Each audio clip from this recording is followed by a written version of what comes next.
The winter snowfalls have been less than ideal in Ontario, and as our plane made its descent into Kamloops, British Columbia, I stared out the window, trying to predict the snow conditions on the ground. In eastern Canada, we always hear about the abundance of snow in BC, and I have ridden here many times, but this trip was different. On this trip, I wasn't going to drive up to the bottom of a mountain and ride in the powder. This time, I was taking part in a multi-day town-to-town ride.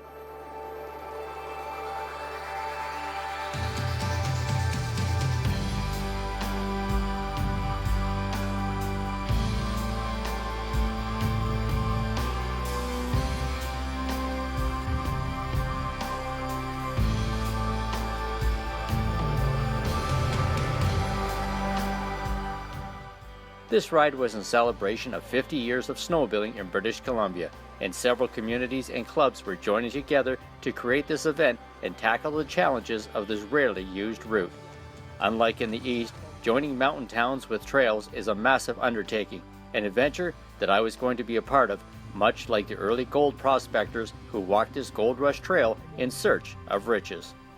As our group began to unload sleds for this 9-day ride, I was meeting these people for the first time, people who I would spend the entire next 10 days with. This was a very lively and very fun bunch of snowmobilers. They were dedicated sledders who would give me insight into the great adventures, but also the many challenges that BC snowmobilers have overcome and continue to face today and in the years to come.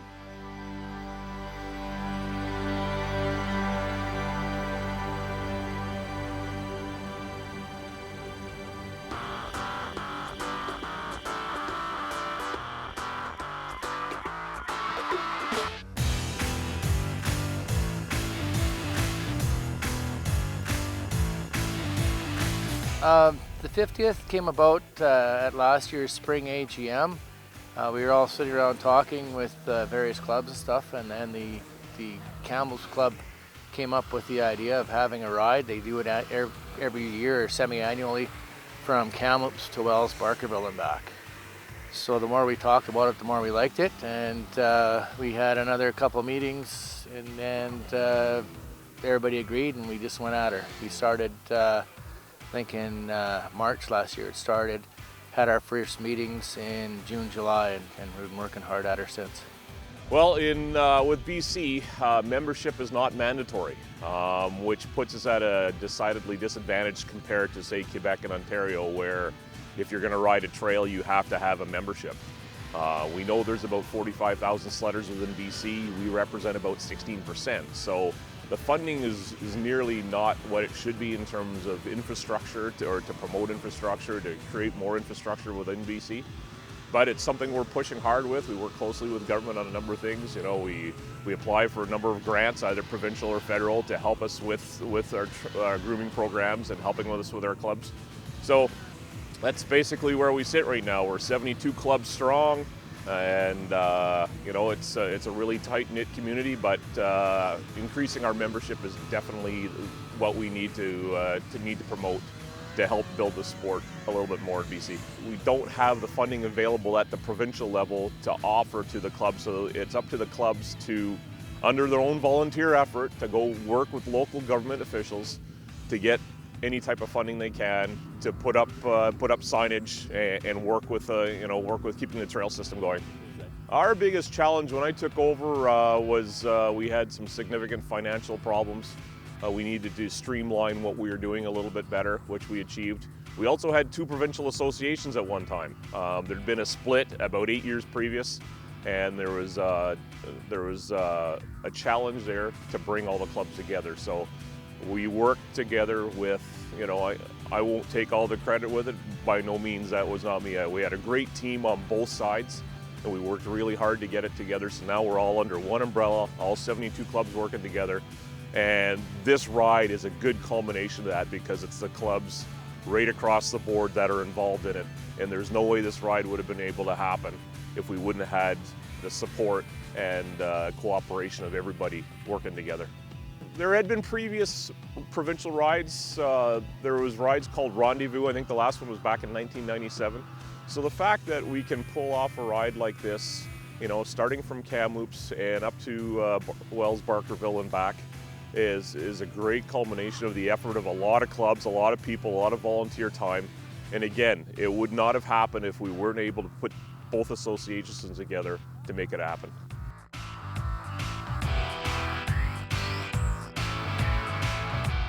I was so stoked to come on this ride. I come from Pembroke, Ontario, and being able to ride a trail system that would take you from community to community. Being 47 now, I wanted to have that opportunity here. It's definitely been an eye-opener to the struggles, but it's been an eye-opening to the communities, the generosity of those clubs within those communities. And you can see how the money we dropped in every community would be big for them. So we need to develop this within British Columbia. I know government really wants to see inter-community trails developed within British Columbia, much like we see in Ontario and Quebec. My vice president role right now, I've kind of been sitting back wondering what is the next step when I become president. Clearly, we need to have government's eyes open to how difficult it is for tourism and to raise tourism dollars for these little communities, getting people to and from the trail system and into their restaurants and into their hotels, as we've all experienced, changing carbides and skis in the nighttime just to travel on those roads. So if we're going to develop that as a tourism industry in this province, we need to get the government's eyes open to how to the struggles we've gone through in this past week. Yeah, I mean, we've got a guy riding here who's from Sudbury. Came here to do this ride with his son. That's what snowmobiling does. For me, it's all about family, communities, and sticking up for each other. In the snowmobiling world, that's what they do. They stick up for each other. The tragedy in McBride, you know, I know the young man did an interview for Global TV, Rodney Welton, and my heart just grieved for that man, and trying to deal with all the media and families and visitors, and at the same time realize that, you know, I know tragedies happen. A lot of people say, well, why do you continue to do what you do? Well, a lot of it is the camaraderie, the friendships that we've built out on the hill, out on the trail, around a campfire, eating a hot dog. That's a big part of it. It's not just about riding a snowmobile, it's about all the other stuff and the laughs that happen with it.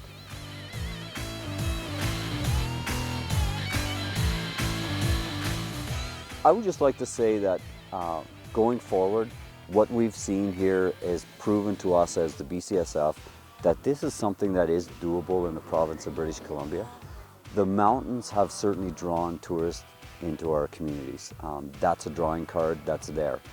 We want to see other people come that don't necessarily want to ride the mountains. They want to come and they want to do this intercity, intercommunity thing and ride a trail system. That has to be developed for British Columbia so that we can see businesses thrive, small family businesses like we've seen today. The other thing I'd like to say is just an outpouring of thanks to every club along the way that has put so much into making this a great ride for us. We've made friends all along the way. Everybody's you know, happy and high-fiving and having laughs back at the restaurants at night, and it's been just fantastic for me.